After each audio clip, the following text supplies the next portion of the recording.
Agar siz har oy telefon balansingizdan pul tezroq ketayotganini sezayotgan bo'lsangiz, internet paketi yetmay qolsa, lekin operator ilovasida faqat qimmat tariflar ko'rinayotgan bo'lsa, bu video siz uchun juda muhim. Bugun men sizga ko'pchilik bilmaydigan, operatorlar ochiq reklama qilmaydigan, lekin ayrim abonentlarga ulab berilishi mumkin bo'lgan yashirin tariflar, arxiv tariflar. Maxsus takliflar va chegirmali paketlar haqida gapirib beraman. Bu mavzu har birimizga tegishli. Talaba bo'lasizmi, pensiyon bo'lasizmi, haydovchi, tadbirkor yoki oddiy internet foydalanuvchisi bo'lasizmi?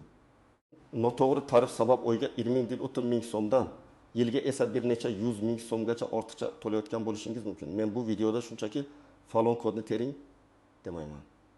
Men sizga tizim qanday ishlashini, operatorlar nima uchun ayrim tariflarni reklama qilmasligini, kimlar bunday takliflardan foydalana olishini, kimlar esa vaqtini bekorga sarflamasligi kerakligini aniq tushuntiraman. Videoni oxirigacha ko'ring. Chunki amaliy qismida men sizga operatorga nima deb yozish, chal markazga qanday savol berish, ofisga borganda qanday hujjat olib borish va qanday xatolardan qochish kerakligini bosqichma-bosqich aytaman. Hozirning o'zida kanalga obuna bo'ling va like bosib qo'ying. Chunki bunday ma'lumotlar ertaga sizga pul tejab berishi mumkin. Avval mobil aloqa tariflari ancha sodda edi. Sizda bir tarif bo'lardi, daqiqalar, SMS, megabaytlar yoki gigabaytlar ma'lum narxda berilardi. Operator do'koniga kirasiz, devorda 5-6 ta tarif yozilgan bo'ladi. Xodim ulardan birini tavsiya qiladi. Siz ulanasiz. Ko'pchilik oyga qancha gaplashishini, qancha internet ishlatishini aniq bilmasdi. Shuning uchun o'rtacha tarif tanlab qo'yardi. Hozir esa vaziyat mutlaqo boshqacha. Operatorlar asosiy daromadni faqat qo'ng'iroqdan emas, internet, qo'shimcha xizmatlar, cheksiz messenjerlar, tungi paketlar, oilaviy paketlar, kontent obunalari, roaming, pulli xizmatlar va avtomatik yangilanadigan paketlardan oladi. Tariflar soni ko'paydi. Lekin foydalanuvchiga ko'rinadigan tanlov ba'zida ataylab toraytirilgan bo'ladi. Ilovaga kirasiz, sizga 34 ta yangi tarif ko'rinadi. Saytga kirasiz, yana boshqa paketlar bor. Gal markazga qo'ng'iroq qilsangiz, ular sizga hozir amaldagi tariflar mana shular deydi.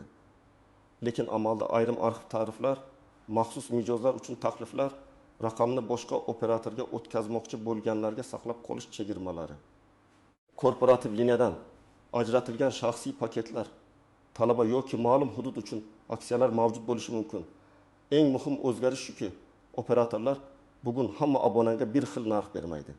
Siz bilan yoningizdagi do'stingiz bir xil operator ishlatishi mumkin, lekin u oyiga 35 ming so'mga 30 giga olayotgan bo'lishi, siz esa 25 ming so'mga 20 giga olayotgan bo'lishingiz mumkin. Nega?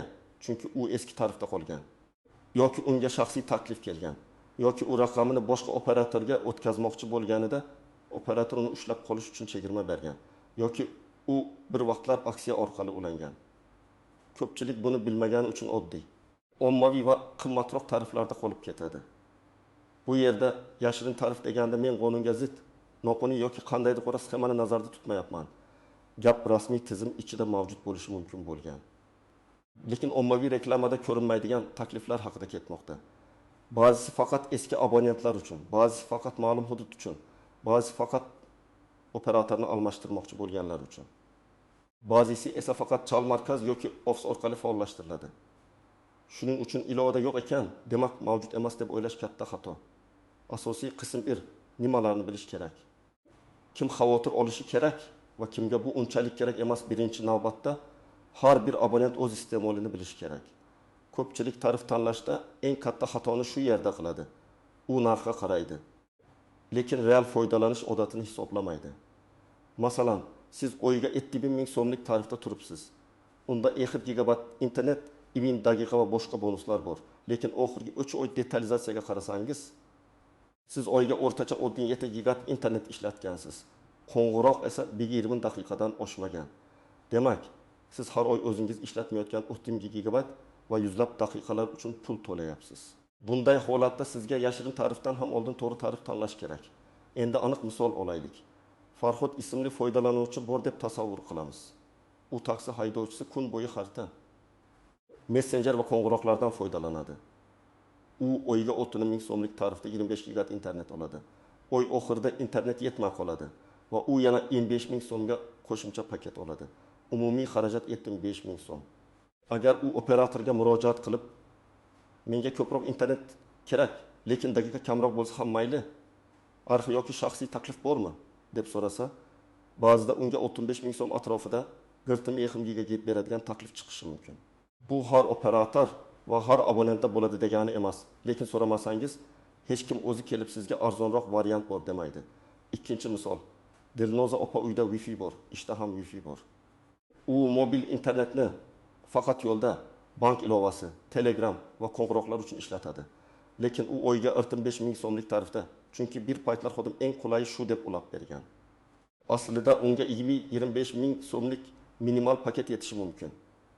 Bunday abonent uchun yashirin tarifdan ko'ra keraksiz xizmatlarni o'chirish va arzonroq tarifga tushish foydaliroq bo'ladi. Chunki ayrim yashirin yoki arxiv tariflar ko'p internet ishlatadiganlar uchun qulay, kam ishlatadigan odamga esa baribir qimmat tushadi. Uchinchi misol talaba. U kuniga video ko'radi, onlayn darsga kiradi. Ijtimoiy tarmoqlardan oyiga hakim giga ishlatishi mumkin. Ommaviy tarifda bu juda qimmatga tushadi. Bunday odam operatorning yoshlar uchun, talabalar uchun. Tungi internet uchun yoki faqat internetga mo'ljallangan paketlarni tekshirish kerak. Ba'zi operatorlarda cheksiz deb reklama qilingan paketlar bo'ladi. Lekin ularning ichida tezlik cheklovi, faqat ma'lum ilovalarga cheksizlik yoki ma'lum hajmdan keyin tezlik pasayishi kabi chatlar bo'lishi mumkin. Shuning uchun men doim aytaman, tarif nomiga emas, shartlarga qarang. Kimlar xavotir olishi kerak? Birinchi guruh. 2-3 yildan beri tarifini o'zgartirmagan abonentlar. Siz eski tarifda qolgan bo'lishingiz mumkin. Bu ba'zida juda yaxshi, ba'zida esa juda yomon. Yaxshi tomoni. Eski tariflarda hozirgi tariflarga qaraganda arzonroq shartlar bo'lishi mumkin. Yomon tomoni, operator bu tarifni qo'llab-quvvatlamaydi. Paketlar eskirgan, internet kam. Narx esa sekin-asta oshgan bo'lishi mumkin. Ikkinchi guruh har oy balans to'ldiradi, lekin pul qayerga ketayotganini tushunmaydi. Bu yerda yashirin tarif emas, avvalo pullik obunalar, kunlik xizmatlar, avtomatik paketlar va kontent servislarni tekshirish kerak. Uchinchi guruh raqamini boshqa operatorga o'tkazishni o'ylayotganlar. Aynan shu paytda operator sizni saqlab qolish uchun shaxsiy taklif berishi ehtimoli yuqoriroq bo'ladi. Kimlar unchalik xavotir olmasligi mumkin? Agar siz korporativ tarifda bo'lsangiz va kompaniyangiz to'lab bersa, sizda tanlov cheklangan bo'lishi mumkin. Agar siz oyiga juda kam foydalanib, 10-15 ming so'mdan ortiq sarflamasangiz, maxsus tarif izlashga ko'p vaqt ketib, foyda kam bo'lishi mumkin. Agar sizda allaqachon juda eski, arzon va qulay tarif bo'lsa, uni o'ylamay almashtirish katta xato, chunki ayrim arxiv tarifga qaytib bo'lmaydi. Bugun tugmani bosib yangi tarifga o'tsangiz, ertaga eski tarifingizni qaytarib berishmaydi. Endi eng muhim joyga o'tamiz. Yashirin tariflar va maxsus takliflarda tuzoqlar ko'p. Birinchi tuzoq cheksiz so'zi. Odam cheksiz internet deganda butun oy davomida yuqori tezlikda xohlagancha ishlataman deb o'ylaydi. Lekin shartlarda ma'lum trafikdan keyin tezlik pasayadi. Faqat ijtimoiy tarmoqlar uchun. Torrent va modem rejimda ishlamaydi. Faqat darcha tarmog'ida kunlik limit bor degan bandlar bo'lishi mumkin. Men tavsiya qilaman, har qanday cheksiz tarifda 3 ta savol bering. Birinchisi, tezlik qachon pasayadi? Ikkinchisi, cheksizlik qaysi ilovalarga yoki barcha internetga tegishlimi? Uchinchisi, telefonni modem qilib tarqatish mumkinmi? Ikkinchi tuzoq aksiya muddati. Sizga tarif oyiga 35 ming so'm deyishadi. Lekin bu faqat birinchi 3 oy uchun bo'lishi mumkin. 4 oydan narx 75 ming so'mga chiqadi. Yoki birinchi ulanishda bonus etigat beriladi. Keyingi oylarda esa 20 gigat. Odamlar ko'pincha birinchi oy yaxshi ishlaganini ko'rib xursand bo'ladi. Keyin balans test tugay boshlaganda sababini tushunmaydi. Shuning uchun operator xodimidan har doim bu narx doimiy yoki aksiya muddati bormi deb so'rang. Agar chat orqali yozishsangiz javob yozma shaklida qoladi. Bu keyin nizo bo'lsa foydali. Uchinchi tuzoq avtomatik yangilanish. Ba'zi paketlar oyning oxirida emas, 30 kunlik davr tugaganda yangilanadi. Agar balansda pul yetarli bo'lmasa, paket to'liq yo'qilmaydi. Siz esa internetdan oddiy tarif bo'yicha, ya'ni megabayt bay narxda foydalanib yuborasiz. Natijada 10 ming so'm bir necha daqiqada ketishi mumkin. Masalan, siz paket yangilanishi uchun 50 ming so'm kerakligini bilmadingiz. Balansda 2 ming so'm bor. Paket faollashmadi, Siz YouTube ochdingiz, Telegramda video ko'rdingiz, bank ilovasini yangiladingiz. Bir qarasangiz, balans nolga tushgan. Bu yashirin tarafdan ko'ra ko'proq uchraydigan muammo. 4-tuzuq, eski tarafdan chiqib ketish. Operator ilovasida yangi taklif chiqdi. Ko'proq internet, arzonroq narx. Siz darhol o'tasiz. Keyin bilasizki, eski tarifingiz arxivda bo'lgan va qaytish mumkin emas. Yangi tarafda esa internet ko'p, lekin daqiqa kam. Yoki internet faqat tarmoq ishida qulay, yoki paket muddati boshqacha. Shuning uchun men har doim aytaman, tarifni almashtirishdan oldin eski tarif shartlarini screenshot qiling. Yangi tarif shartlarini screenshot qiling. Kol markazdan agar menga yoqmasa, eski tarifga qayta olamanmi deb so'rang. Ko'pincha javob yo'q bo'ladi. Demak, qarorni ehtiyotkorlik bilan qabul qilish kerak. 5-nozik jihat. Shaxsiy takliflar hamma uchun bir xil emas. Bir abonentga kelgan SMS sizga ishlamasligi mumkin. Internetda kimdir mana shu kodni tering, yashirin tarif ulanadi deb yozadi. Siz kodni terasiz, natija chiqmaydi yoki umuman boshqa xizmat ulanadi. Ba'zida firibgarlar yashirin tarif ulab beraman deb oldindan pul so'raydi. Hech qachon begona odamga pasport ma'lumotini, SMS kodini, operator ilovasidagi parolni bermang. Raqam sizning nomingizda bo'lsa, uni yo'qotish juda oson, qaytarish esa juda qiyin bo'lishi mumkin. Rasmiy kanal operator ofisi, rasmiy ilova, rasmiy sayt, rasmiy kol markaz va tasdiqlangan chat. 6-jihat, raqamni boshqa operatorga o'tkazish jarayoni. Ba'zi mamlakatlarda, jumladan bizda ham raqamni saqlagan holda operatorni almashtirish xizmati mavjud. Bunda joriy operator sizni yo'qotmaslik uchun maxsus taklif berishi mumkin. Lekin bu har doim bo'ladi degani emas. Ba'zi operatorlar hech narsa taklif qilmaydi. Ba'zida taklif faqat ma'lum muddatga beriladi. Ba'zida esa qarzdorlik, pasport ma'lumotidagi xatolik, raqam egasi boshqa shaxs bo'lishi. Aktivlik muddati yoki korporativ raqam sabab o'tkazish murakkablashadi. Shuning uchun men hozir boshqa operatorga o'taman, ular menga albatta yashirin tarif beradi deb kafolatli reja qilmang. Buni imkoniyat sifatida ko'ring. Majburiy natija sifatida emas. 7-jihat, hudud farqi. Siz Toshkentda yaxshi ishlaydigan tarif yoki tarmoqni Qashqadaryo, Farg'ona vodiysi, Qoraqalpog'iston, Surxondaryo yoki tog'li hududda xuddi shunday deb o'ylamasligingiz kerak. Tarif arzon bo'lishi mumkin, lekin tarmoq sifati yomon bo'lsa, internetdan foydalana olmaysiz. Masalan, siz bijgat olasiz, lekin uyingizda 4G kuchsiz. Videolar ochilmaydi, qo'ng'iroq uziladi. Bunday holatda arzon tarif ham qimmatga tushadi. Tarif tanlashdan oldin o'sha operatorning siz yashaydigan va ishlaydigan joydagi sifatini tekshiring. Eng oddiy usul. Qo'shnilardan so'rang. Do'stingizning sim kartasini telefoningizda sinab ko'ring. Tezlik testini turli vaqtda bajaring. Endi men sizga amalda nima qilishni aniq aytaman. Birinchi qadam, oxirgi 3 oylik sarfingizni tekshiring. Operator ilovasiga kiring. Tarifingiz nomini, abonent to'lov miqdorini, qolgan daqiqa internetni ko'ring. Agar ilovada detalizatsiya bo'lsa, oxirgi oyda qancha internet, qancha qo'ng'iroq, qancha SMS ishlatganingizni yozib oling. Agar ilovada ko'rinmasa, rasmiy sayt yoki ofis orqali detalizatsiya so'rang. Raqam egasi o'zingiz bo'lsangiz, pasport yoki ID karta kerak bo'lishi mumkin. Ikkinchi qadam, pullik xizmatlarni tekshiring. Ilovada xizmatlar, obunalar, kontent xizmatlari, qo'shimcha paketlar bo'limlarini qarang. Keraksiz musiqa, tanishuv, yangilik, o'yin, video, kunlik internet, ovozli xizmatlar bo'lsa o'chiring. Gal markaz xizmatlar bo'lsa o'chiring. Gal markazga qo'ng'iroq qilib, mening raqamimda barcha pullik obunalar va qo'shimcha xizmatlar ro'yxatini aytib bering. Keraksizlarni o'chirib bering deb so'rang. Chunki ba'zida tarifni almashtirmasdan ham oyiga 10-20 ming so'm tejash mumkin. 3-qadam, operatorga to'g'ri savol bering. Oddiy arzon tarif bormi desangiz, sizga saytdagi oddiy tariflarni aytishadi. Siz aniqroq so'rashingiz kerak. Masalan, shunday yozing: Assalomu alaykum. Men sizning operatoringizdan uzoq vaqtdan beri foydalanaman. Oxirgi oylarda abonent to'lovi menga qimmatlik qilyapti. Men oyga taxminan 25-30 gigabayt internet va 200 daqiqa ishlataman. Menga ommaviy tariflardan tashqari shaxsiy taklif arxidan o'tish imkoniyati, sodiq mijozlar uchun chegirma yoki raqamni saqlab qolish bo'yicha maxsus taklif bormi? Iltimos, mavjud variantlarning narxi, muddati va cheklovlari bilan yozib bering. Mana shunday savol xodimni umumiy javobdan ko'ra aniqroq tekshirishga majbur qiladi. 4-qadam, agar telefon orqali gaplashsangiz, yozib olingan ma'lumotni qayta tasdiqlating. Demak, bu tarif oyga girdim 1000 so'm, o'tim kun amal qiladi. 35 gigabayt internet beradi. Keyin tezlik pasaymaydi. Aksiya muddati yo'q. Eski tarifga qaytish mumkin emas. To'g'rimi deb so'rang. Bu usul bilan siz tushunmovchiliklarni kamaytirasiz.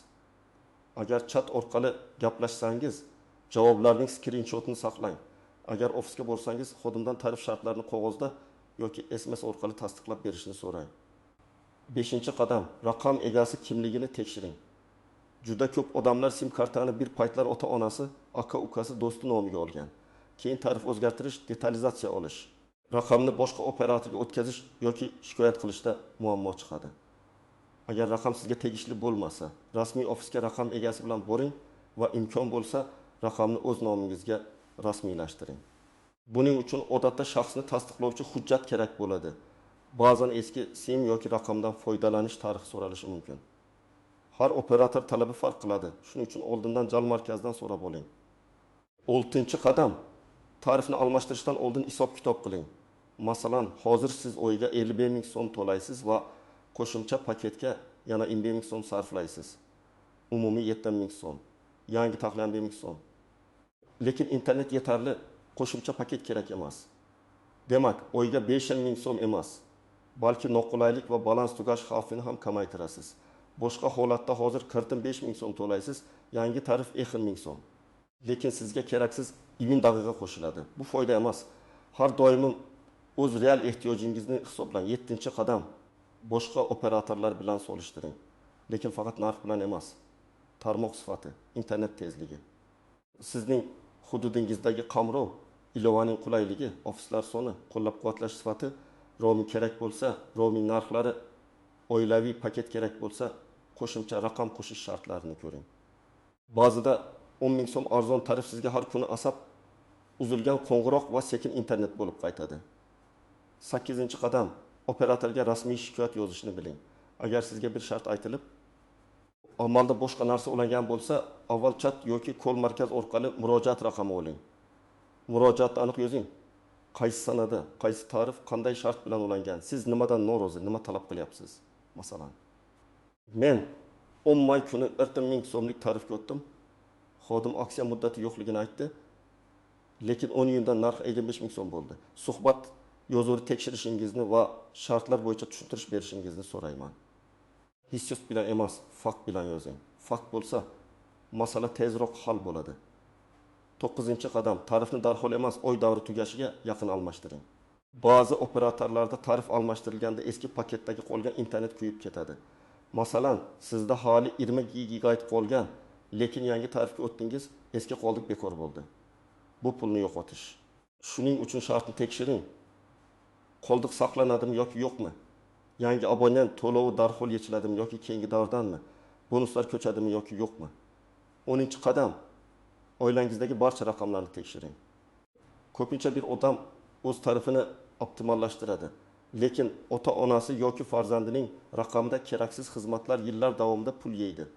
Masalan, onangiz oddiy qo'ng'iroq qiladi, lekin unda katta internetli tarif turibdi. Farzandingizda esa internet tez tugab, doim qo'shimcha paket olinadi. Oilaviy paket, umumiy internet yoki har biriga alohida mos tarif tanlash orqali oyiga 100 ming so'mgacha tejash mumkin bo'lgan holatlar bor. Xulosa shuki, yashirin tariflar deganda serli tugma yoki hamma uchun bir xil maxfiy kodni tushunmaslik kerak. Aslida bu operator tizimidagi ommaviy reklamada ko'rinmaydigan shaxsiy takliflar, arxiv imkoniyatlar, sodiq mijozlar uchun chegirmalar, raqamni saqlab qolish takliflari va maxsus paketlar bo'lishi mumkin. Eng katta xato operator ilovasida ko'ringan ochko tarifni butun bozor deb o'ylash. Ikkinchi xato eski tarifni tekshirmasdan almashtirish. Uchinchi xato cheksiz aksiya, bonus so'zlariga ishonib shartlarni o'qimaslik. Men sizga tavsiya qilaman, bugunoq operator ilovasiga kiring, tarifingizni, pullik xizmatlaringizni, oxirgi sarfingizni tekshiring. Keyin operatorga aniq savol bilan murojaat qiling. Menga shaxsiy taklif bormi? Arxiv yoki sodiq mijozlar uchun chegirma bormi? Raqamni boshqa operatorga o'tkazmasdan arzonroq variant bera olasizmi? Javoblarni yozma oling, shartlarni solishtiring va faqat hisob-kitobdan keyin qaror qabul qiling. Agar sizda yashirin tarif, arxiv tarif yoki operator bergan maxsus taklif bo'yicha tajriba bo'lsa, izohlarda yozing. Qaysi operator taxminan qancha narx, qanday shartlar, qanday qilib ulangansiz. Bu boshqa odamlarga ham yordam beradi. Video foydali bo'lgan bo'lsa like bosing, kanalga obuna bo'ling va yaqinlaringizga yuboring.